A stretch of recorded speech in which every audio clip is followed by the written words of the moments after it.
नमस्कार इतिहास मित्रांनो, आज तुमच्यासमोर मांडत आहे तो इतिहास आहे प्रत्यक्ष शिवरायांच्या रक्षणासाठी सर्वाधिक काळ लढलेल्या वीराच्या शौर्यगाथेचा, शिवरायांच्या कारकिर्दीत धारातीर्थी पडलेल्या शेवटच्या पंचहजारी सेनानींच्या अतुलनीय पराक्रमाचा आणि यांच्या अत्यंत दुर्लक्षित आणि दुरावस्थेत असलेल्या समाधीस्थळाच्या शोधाचा. हा इतिहास आहे स्वराज्याचे पंचहजारी सेनानी सिदोजीराव निंबाळकर यांचा, मराठ्यांच्या शिवकालीन इतिहासातील अभूतपूर्व, अतुलनीय आणि अद्वितीय असलेल्या सिदोजीरावांच्या प्राणार्पणाचा. छत्रपती शिवरायांच्या आयुष्यातील शेवटची मोहीम कोणती? यात मोगलांच्या प्रचंड सैन्याविरुद्ध सिदोजीरावांनी घनघोर युद्ध केले ते कुठे? या वीराचे शिवरायांशी असलेले अत्यंत जवळचे नाते काय होते? सिदोजीरावांनी पराक्रम गाजवलेल्या इतर लढाया कोणत्या? या वीराची समाधी कुठे आहे, कशा अवस्थेत आहे? या सर्व प्रश्नांची उत्तरे या व्हिडिओच्या माध्यमातून तुमच्यासमोर प्रथमच सादर होत आहेत. फलटणचे मुदोजीराव नाईक निंबाळकर हे शिवरायांच्या प्रथम पत्नी सईबाई साहेब यांचे वडील होते. सईबाई साहेबांचे सावत्र बंधू होते जगदेवराव आणि याच जगदेवरावांचे पुत्र होते सिदोजीराव. मुदोजीरावांनी जगदेवरावांना भाळवणी येथे काही गावे देऊन स्थायिक केले होते. हे भाळवणी गाव सोलापूर जिल्ह्यातील पंढरपूर तालुक्यात आहे. सिदोजीरावांचा जन्म 1635 ते 1640च्या दरम्यानचा असावा. अफजलखानाला मारल्यानंतर शिवरायांनी पन्हाळा काबीज केला. कोल्हापूरजवळ झालेल्या लढाईत शिवरायांनी आदिलशहाने पाठवलेल्या दुसऱ्या फौजेचा सडकून पराभव केला. या लढाईत सिदोजीरावांनी विजापुरी सरदार सादत खानावर हल्ला करून त्याला उधळून लावले. ही सिदोजीरावांच्या आयुष्यातील पहिली लढाई. यावेळी त्यांचे वय जेमतेम 20-22 वर्षाचे असावे. या पुढील काळात सिदोजीराव घोडदळाचे सरनौबत प्रतापरावांच्या फौजेत समाविष्ट झाले.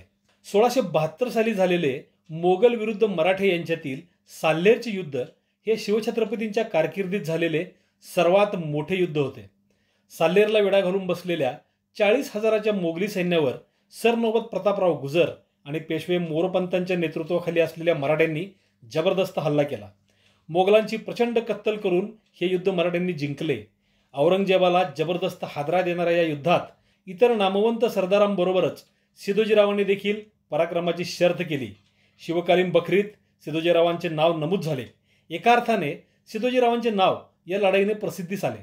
1673 साली झालेल्या जत जवळच्या उमराणीच्या लढाईत प्रतापराव गुजरांनी विजापुरी सरदार बहलोल खानाचा प्रचंड पराभव केला. या लढाईत विजापुरी सैन्यातील एक हत्ती बिथरून तांडव माजवू लागला. कुणालाही आटोक्यात न येणाऱ्या या बेफाम हत्तीला सिदोजीरावांनी धाडसाने काबूत आणून पकडून मराठ्यांच्या सैन्याच्या तळावर आणले. या युद्धात पराभूत झालेला बहलोल खान प्रतापरावांकडे प्राणांची भीक मागून सुटला. पण प्रतापरावांना मी पुन्हा तुमच्यावर चालून येणार नाही असे वचन देऊन सुटलेला हा बहलोल खान पुन्हा स्वराज्यावर चालून आला. याच बहलोल खानाशी लढताना नेसरीच्या खिंडीत 1674 साली सरनौबत प्रतापराव गुजर धारातीर्थी पडले. प्रतापरावांच्या मृत्यूने खचून न जाता आनंदराव मक्काजींच्या नेतृत्वाखालील मराठ्यांनी बहलोल खानाची जहागीर लुटली व ते थेट लूट घेऊन रायगडावर दाखल झाले. सिदोजीराव याच सैन्यात होते. 6 जून 1674 रोजी शिवरायांचा रायगडावर राज्याभिषेक झाला. याच वेळी सिदोजीरावांना पंचहजारी सेनापती पद मिळाले असावे, कारण यापुढील इतिहासात त्यांचा उल्लेख पंचहजारी असाच येतो. सेनापती पदाच्या खालोखाल हे दुसरे महत्त्वाचे पद होते. या पदासाठीची आपली लायकी सिद्ध केल्यानेच शिवरायांनी त्यांना ही जबाबदारी दिली असणार हे उघड आहे. शिवछत्रपतींच्या कारकिर्दीत पंचहजारी सरदार पदावर सिदोजीराव निंबाळकर आणि सूर्यराव काकडे या दोनच सरदारांचा उल्लेख येतो. 1679 मधील जालन्याची स्वारी ही शिवरायांची त्यांच्या आयुष्यातील शेवटची स्वारी होती. मोगली सरदार दिलेर खानाने विजापूरवर हल्ला केला होता. आदिलशहाने यावेळी शिवरायांना मत्तीची विनवणी केली. दिलेर खानाला शह देण्यासाठी शिवरायांनी थेट मोगली मुलकात घुसून औरंगाबाद जवळच्या जालन्यावर हल्ला केला. शिवरायांच्या सोबत यावेळी 10,000 सैन्यासह पंचहजारी सेनानी सिदोजीराव निंबाळकर होते. सतत 3 दिवस शिवरायांनी जालना शहर लुटून साफ केले. बैलावर घोड्यावर लुटीचा ऐवज लादून शिवराय जालन्यावर परत फिरले. हा काळ होता 13 ते 15 नोव्हेंबर 1679चा. यावेळी औरंगाबाद येथे औरंगजेबाचा मुलगा मुअज्जम सुभेदारीवर होता.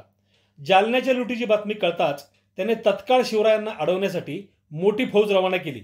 मोगल सरदार रणमस्त खान, असफ खान, केसर सिंग, जाबित खान इत्यादींनी 25-30 हजारांची मोठी फौज घेऊन जालन्याहून परतणाऱ्या शिवरायांच्या सैन्याला संगमनेरजवळ गाठले.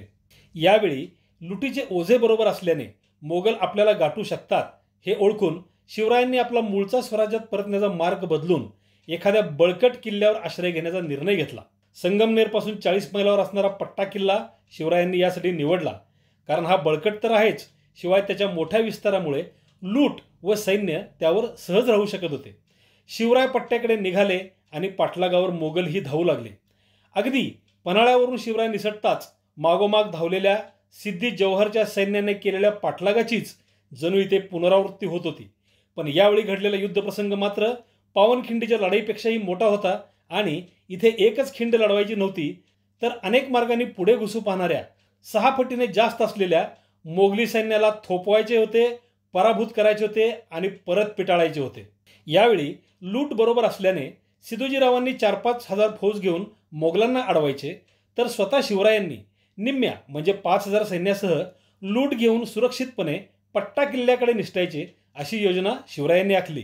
हा भाग अनेक डोंगरदऱ्यांनी घाटवाटांनी युक्त असला तरी मोठ्या संख्येने चालून आलेल्या मोगलांना अडवणे सोपे काम नव्हते. पट्ट्याकडे संगमनेरकडून येणाऱ्या मार्गावरील भौगोलिक स्वरूपाचा नकाशा पाहिला तर हे पूर्ण लक्षात येते. पट्ट्याच्या पश्चिम बाजूला पूर्ण कडा आहे. उत्तर बाजूने औंढा किल्ला, आड किल्ला पूर्व पश्चिम रेषेत आहेत. ही डोंगर रांग दापूर गावापर्यंत पूर्व पश्चिम पसरलेली आहे. पट्ट्याच्या दक्षिण बाजूला बितिंगा किल्ल्यापासून पर्वतगड सोनगडापर्यंत पूर्व पश्चिम पसरलेली डोंगर रांग आहे. पट्ट्याच्या समोर पूर्व दिशेला थोडा मैदानी भाग असून या मैदानापर्यंत संगमनेरच्या दिशेने येण्यासाठी अनेक लहान मोठ्या डोंगर टेकड्यांच्या मधील खिंडी घाटवाटा पार करून यावे लागते. नेमक्या याच वाटा रोखल्या की पट्ट्याकडे जाणे अवघड होते. इथे आपण पट्ट्या किल्ल्याकडे संगमनेरहून येणाऱ्या मार्गाचा एक फोटो पाहूया. हा फोटो पट्टा किल्ल्यावरून घेतलेला आहे. यामध्ये पट्टा किल्ल्याच्या पूर्वेचे खालचे मैदान आणि पुढे लांबवर दिसणाऱ्या प्रदेशात अनेक डोंगर टेकड्या स्पष्ट दिसतात. अशा या भौगोलिक परिस्थितीत लपाछपीचा आणि तीव्र युद्धाचाही एक जीवघेणा खेळ सुरू झाला. यावेळी बहिर्जी नायकांनी लुटीसह शिवरायांना पट्टा किल्ल्यावर अनेक आडमार्गांनी नेत 3 दिवसांनी पोहोचवले. या दरम्यान सिदोजीरावांवर जबाबदारी होती मोगलांना शिवरायांच्या पर्यंत पोहोचू न देण्याची. सिदोजीरावांच्या नेतृत्वाखालील 4-5 हजार मराठे 25-30 हजाराच्या मोगली लोंढ्याला बांध घालण्यासाठी छातीचा कोट करून झुंजू लागले. अनेक दिशांनी खिंडीतून लहान वाटातून पुढे सरकू पाहणाऱ्या मोगलांना सिदोजीराव आणि त्यांच्या हाताखालचे सैनिक प्रखर प्रतिकार करीत होते. शत्रूच्या हालचालीचा सतत मागोवा घेत सिदोजीरावांनी मोगलांच्या या प्रचंड लोंढ्याला खरोखरच बांध घातला. सतत 3 दिवस रात्र अखंड लढा देत सिदोजीरावांनी पराक्रमाची शर्थ केली.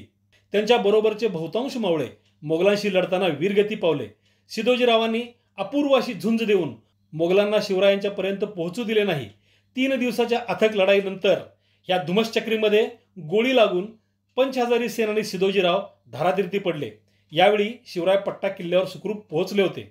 शिवराय पट्ट्यावर पोहोचल्याचे कळताच मराठ्यांच्या कडव्या प्रतिकाराने हातबल झालेले आणि आता शिवराय आपल्या हाती लागणार नाहीत हे उमजल्याने निराश झालेले उरलेले मोगल सैन्य रिकाम्या हाताने माघारी फिरले.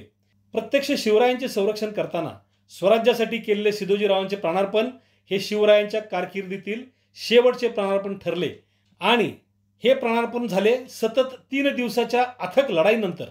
यानंतर 3च महिन्यांनी रायगडावर 3 एप्रिल 1680 रोजी छत्रपती शिवरायांचे निधन झाले. 20, 21 आणि 22 नोव्हेंबर 1679 असा सतत 3 दिवस लढा देऊन सिदोजीरावांनी प्रयत्नांची पराकाष्ठा करून रणांगणावर देह ठेवला.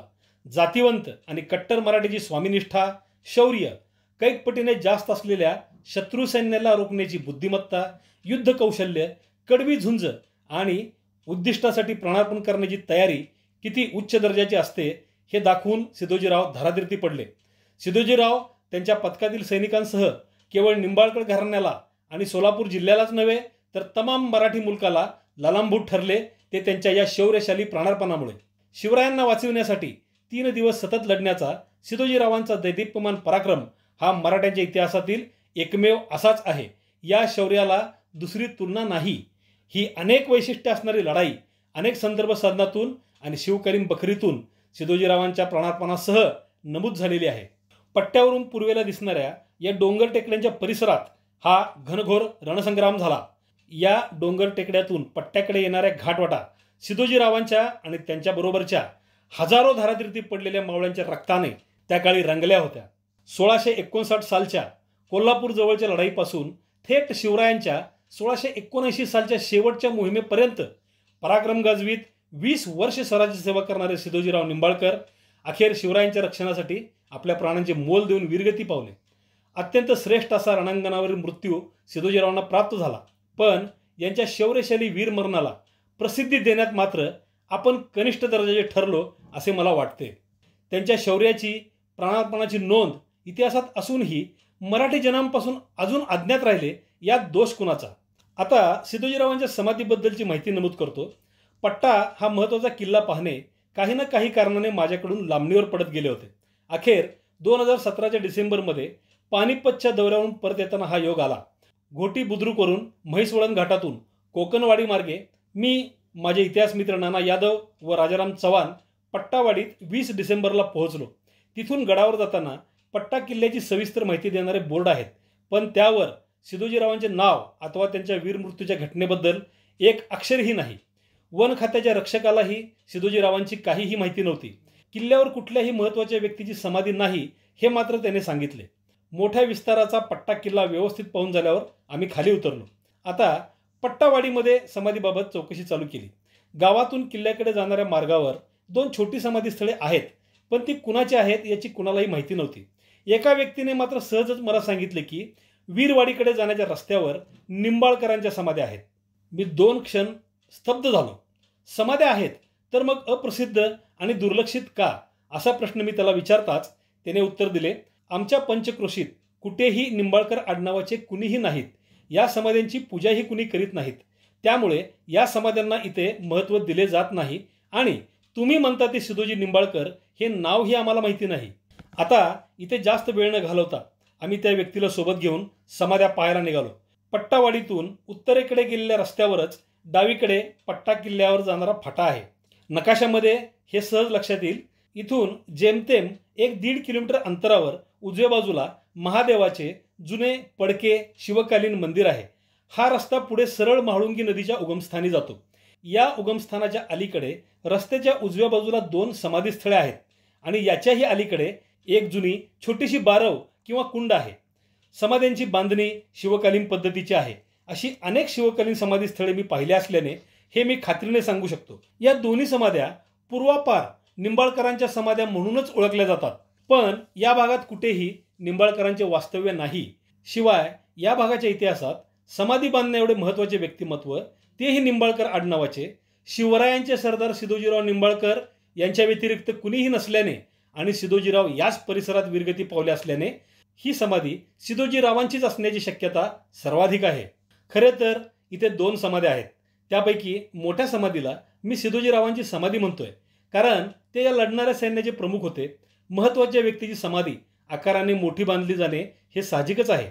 दुसरी समाधी देखील त्याचवेळी बांधलेली आहे हे बांधकामावरून सहज स्पष्ट होते. कदाचित सिद्धोजीरावांसह धारातीर्थी पडलेल्या पुन्हा महत्त्वाच्या व्यक्तीची ही समाधी आहे, पण या वीराचे नाव अद्याप अज्ञात आहे. या वीराचा शोध घेणे आवश्यक आहे. या समाधी इथे असण्याचे कारण एकतर पट्ट्यावर शिवराय सैन्यासह असल्याने सिद्धोजीरावांचा देह अंत्यसंस्कारासाठी इथेच आणला गेला असणे साहजिक आहे. दुसरे कारण, समाधी बांधताना शक्यतो नदी, ओढा, तलाव अशा पाण्याच्या स्थळाशेजारी किंवा एखाद्या जुन्या मंदिराच्या परिसरात बांधली जाईल. इथे जवळच म्हाळुंगी नदीचे उगमस्थानही आहे आणि काही अंतरावर महादेवाचे जुने देऊळही आहे. म्हणजे समाधीसाठी जागा अगदी योग्य निवडली आहे.